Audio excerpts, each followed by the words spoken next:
নজর রাখবো পরবর্তী খবরে। নিয়ন্ত্রণ হারিয়ে মধ্যমগ্রাম যশোর রোডের পাশে চায়ের দোকানে ঢুকে গেল সবজির গাড়ি, ভাঙল বিদ্যুতের পোস্ট, বেশ কয়েকজন গুরুতর আহত। যশোর রোডের মধ্যমগ্রামের সবজি বোঝাই গাড়ি নিয়ন্ত্রণ হারিয়ে চায়ের দোকানে ঢুকে পড়ে।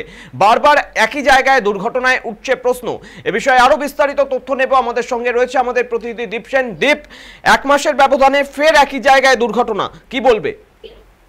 দেখো, মধ্যমগ্রাম মাইকেল নগরের এই যে জায়গা, সেখান থেকে কিন্তু কিছুটা দূরেই কিন্তু এক মাস আগে দুই বাইকার কিন্তু মৃত্যু হয় পথ দুর্ঘটনায়। ঠিক তারই একটু কিছু দূরেই কিন্তু এই চায়ের দোকান, যেখানে কিন্তু আজ ভোরবেলা আনুমানিক 7টা থেকে 7:30টার মধ্যে একটা নিয়ন্ত্রণ হারিয়ে এক সবজি বোঝাই গাড়ি কিন্তু চায়ের দোকানের মধ্যে ঢুকে যায়। তখন কিন্তু সেই চায়ের দোকানের মধ্যে কয়েকজন পাথর ভ্রমণকারী চা খাচ্ছিল এবং কয়েকজন লোকও ছিল সেখানে। এই যাত্রী বোঝাই সবজি বোঝাই গাড়ি যখন চায়ের দোকানের মধ্যে ঢোকে, ফলে কিন্তু আহত হয়েছে তারা। তাদের দুজনের অবস্থা আশঙ্কাজনক। দুজনের কিন্তু বারাসাতে মেডিকেল কলেজ হাসপাতাল রয়েছে, সেখানে নিয়ে যাওয়া হয়েছে। এই সবজি বোঝাই গাড়ি তখন সদরে ধাক্কা মারে, ঠিক তার পাশেই ছিল যাত্রী প্রতীক্ষালয়। সেই যাত্রী প্রতীক্ষালয় কিন্তু ক্ষতিগ্রস্ত হয়েছে। যাত্রী প্রতীক্ষালয়ে কিন্তু একটি অংশ ভেঙে গিয়েছে এবং পোস্টও ভেঙে গিয়েছে। এবং এই যে জায়গা, সেই জায়গায় কিন্তু স্থানীয় থেকে অভিযোগ হয়েছে এখানে সঠিকভাবে পুলিশ প্রশাসন ছিল না, এবং রাতের বেলা এখান থেকে সবজি বোঝাই গাড়ি এবং বিভিন্ন যে গাড়িগুলো সেগুলো গতি নিয়ন্ত্রণে থাকে না, অত্যাধিক গতিতে যায়। এবং সেই গতিতে যাওয়ার ফলে কিন্তু বারংবার এই যে এলাকা, এই যে মধুসূদন মুখার্জি সরণির সামনে যে এলাকা, সেখানে কিন্তু প্রতিনিয়তই অ্যাক্সিডেন্টের মতো ঘটনা ঘটছে।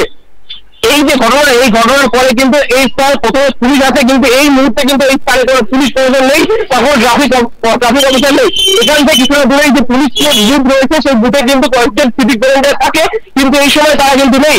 এই যে গোটা ঘটনা, এই যে জাতীয় সড়কের পাশে যে চায়ের দোকানগুলি রয়েছে, সেই চায়ের দোকানগুলির স্থানীয় কিন্তু প্রশাসিত স্থানীয় মানুষের তারা কিন্তু বলছে যে এই যে ফুটপাত দখল করে যারা চায়ের দোকান বা এই সমস্ত জায়গা করে রেখে দিয়েছে, তাদের জন্য কিন্তু মানুষের জনজীবনের অসুবিধা হচ্ছে, এবং তার ফলে কিন্তু মানুষ রাস্তার উপরে উঠতে বাধ্য হচ্ছে হাঁটাচলার জন্য, এবং এর পরবর্তী সময় কিন্তু এইরকম বড় অ্যাক্সিডেন্টগুলো হচ্ছে।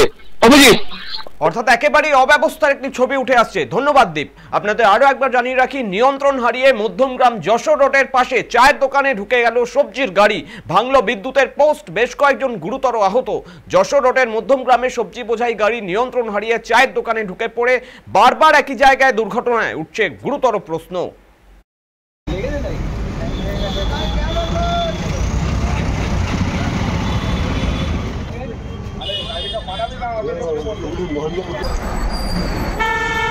আমি জানি আমার গায়ের উপর দিয়েছে এই বিকট আওয়াজ, সত্যি এখানে বসি বলে মানে আমার গায়ের উপর দিয়ে এত মানে এত ইয়ে হয়ে গেছে।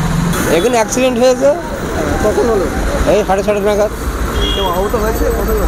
আহত 2-3 জনের মতো হয়েছে, হসপিটালে নিয়ে চলে গেছে। তো মারা যায়নি তো? না। দোকানদারের কি অবস্থা? দোকানদার বেঁচে গেছে, ওর পিঠে একটু মানে একটু উঠে গেছে, লেগে গেছে, কোমরে একটু লেগেছে।